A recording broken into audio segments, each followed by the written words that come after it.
السلام علیکم ورحمۃ اللہ وبرکاتہ۔ یہ 15 شعبان اور 15 شعبان کی رات، جسے عموماً شب برات کہا جاتا ہے، اس کی عبادت اور اگلے دن کے روزے کے حوالے سے پوچھا گیا ہے۔ بہت اچھی بات ہے، دین کی رہنمائی کے بغیر انسان اگر کسی بھی کام کو سر انجام دیتا ہے تو بعض اوقات وہ کسی چیز کو نیکی سمجھ رہا ہوتا ہے، نیکی سمجھ کے وہ گناہ کا ارتکاب کر لیتا ہے، اور بعض اوقات وہ اس سے الٹ کر لیتا ہے۔ تو دین کی رہنمائی ہر موقع پر اس کے لیے لینا ضروری ہے۔ شعبان کے حوالے سے دو تین چیزیں سمجھنا بڑی اہم ہیں۔ سب سے پہلی بات یہ ہے کہ اس مہینے کی فضیلت کیا ہے۔ 15 شعبان پہ میں بعد میں آتا ہوں، پہلے اس مہینے کے حوالے سے سمجھ لیں۔ رسول اللہ علیہ السلام کا فرمان ہے کہ یہ مہینہ وہ ہے جس میں لوگ عموماً عبادات سے غافل ہو جاتے ہیں۔ وہ ہر عبادت کرنے والا یہ سوچتا ہے کہ چلو یار، یہ کام میں رمضان میں کروں گا، تلاوت والا اس کو پینڈنگ کر دیتا ہے، صدقات والا ان کو پینڈنگ کر دیتا ہے۔ تو اللہ کے رسول نے فرمایا کہ اس مہینے میں لوگ غافل ہو جاتے ہیں، تو غافل نہیں ہونا۔ آپ پھر کیا کرتے تھے؟ اس مہینے کے کثرت کے ساتھ روزوں کا اہتمام کرتے۔ سیدہ عائشہ رضی اللہ عنہ فرماتی ہیں کہ چند دن چھوڑ کے رسول اللہ علیہ السلام کا پورا شعبان ہی روزوں سے گزرتا تھا۔ یہ رسول اللہ علیہ السلام کی سنت ہوتی تھی کہ آپ اس پورے مہینے میں روزے رکھتے تھے۔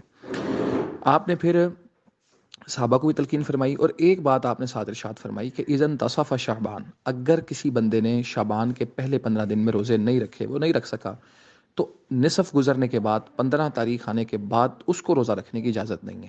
یعنی اس مہینے میں روزے کثرت سے رکھنے ہیں، لیکن 15 تاریخ کے بعد وہ بندہ روزہ نہیں رکھ سکے گا جس نے پہلے 15 دن میں روزے نہیں رکھے، یا وہ ان دنوں میں روزے رکھنے کا اہتمام نہیں کر سکا، تو 15 کے بعد پھر وہ نہیں رکھے گا۔ تیسری بات اس حوالے سے یہ ہے کہ اس مہینے کی جو 13، 14 اور 15 ہے، یہ ہر مہینے کے ساتھ یہ بات ہے کہ رسول اللہ علیہ السلام کی سنت سی آپ اپنے صحابہ کو تلقین بھی کرتے تھے کہ ایام بیز کے روزے رکھو۔ ایام بیز کا معنی ہوتا ہے جب چاند کی روشنی پوری ہوتی ہے، چاند کی 13، 14 اور 15 تاریخ۔ تو رسول اللہ علیہ السلام نے ہر مہینے کے بھی اور شعبان کے مہینے کے بھی 3 روزے، 13، 14 اور 15، ان روزوں کو رکھنے کی تلقین فرمائی ہے۔ اگلی بات یہ ہے کہ نبی علیہ السلام نے اس مہینے کے کثرت کے ساتھ روزے بھی رکھے، ان کی تلقین بھی فرمائی، صحابہ کرام اس چیز کا اہتمام بھی کیا کرتے تھے۔ اور آپ نے ایک اور مزید بات ارشاد فرمائی کہ شعبان کا مہینہ ایسا مہینہ ہے کہ جس میں اللہ تعالیٰ کے ہاں انسانوں کے اعمال پیش ہوتے ہیں۔ انسانوں کے اعمال پیش ہونے کا جو معاملہ ہے وہ روزانہ بھی ہوتا ہے، فجر اور عصر کے وقت بھی انسانوں کا آڈٹ ہوتا ہے، اعمال نامہ پیش ہوتا ہے، پیر اور جمعرات کو بھی اعمال نامہ پیش ہوتا ہے، اور سالانہ جو ریکارڈ ہے انسان کا وہ شعبان کے مہینے میں پیش ہوتا ہے۔ تو آپ فرماتے تھے کہ میرا دل کرتا ہے کہ جب میرے اعمال پیش ہوں تو میں روزے کی حالت میں ہوں، لیکن وہ کس تاریخ کو پیش ہوتا ہے یہ وضاحت نہیں کی گئی، صرف یہ بتایا گیا کہ اس مہینے میں پیش ہوتا ہے۔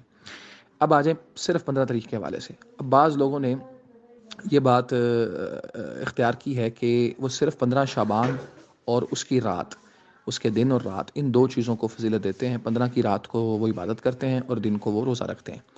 اس بارے میں یہ سمجھ لیں کچھ روایات اس حوالے سے منقول ہیں، لیکن اللہ کے رسول صلی اللہ علیہ وسلم سے صرف اکیلی 15 تاریخ کا روزہ، صرف اکیلے 15 کا روزہ اور صرف اکیلی 15 کی رات کا قیام، اس نیت کے ساتھ یہ کہ یہ مغفرت کی رات ہے، یہ برات کی رات ہے، یہ رسول اللہ صلی اللہ علیہ وسلم سے بات ثابت نہیں ہوتی۔ نبی علیہ السلام سے اس رات کا خاص قیام، صرف اکیلی رات کا خاص قیام، یہ ثابت نہیں ہے۔ آپ 3، 13، 14، 15 کے روزے رکھیں، آپ پورے مہینہ روزے کا جو ہے وہ اہتمام کریں، یہ تو رسول اللہ کی سنت ہے، لیکن صرف ایک دن کا روزہ، صرف 15 کا روزہ، اس بارے میں کوئی صحیح روایت، صحیح سند کے ساتھ روایات کچھ منقول ہیں، لیکن وہ ان کی سند میں ایسا ضعف ہے کہ وہ پایا ثبوت کو نہیں پہنچتی۔ کوئی بھی دین کا مسئلہ اس وقت ثابت ہوتا ہے جب کوئی رسول اللہ علیہ السلام سے جو روایت منقول ہے وہ صحیح سند کے ساتھ آپ سے ثابت ہو۔ جو بات آپ سے ثابت نہیں ہوتی وہ پایا ثبوت کو نہیں پہنچ سکتی۔ تو صرف 15 کے روزے اور صرف 15 کی رات کے قیام میں رسول اللہ علیہ السلام سے، آپ کی سنت سے کوئی بات ثابت نہیں ہے۔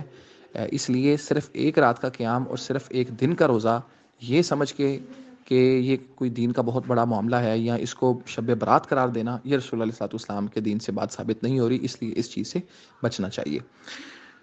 بعض لوگ یہ سمجھتے ہیں کہ اس رات قضاء و قدر کے فیصلے ہوتے ہیں، یہ بالکل غلط کنسیپٹ ہے، رانگ کنسیپٹ ہے۔ صحیح بات یہ ہے کہ قرآن مجید سے بھی یہ بات ثابت ہے، فیہا یفرق کل امر حکیم، جو لیلہ قدر ہے، جو رمضان کے آخری عشرے کی طاق راتوں کے اندر آتی ہے، اس کے اندر قضاء و قدر کے فیصلے ہوتے ہیں۔ شعبان کی 15 کو قضاء و قدر کے فیصلے نہیں ہوتے۔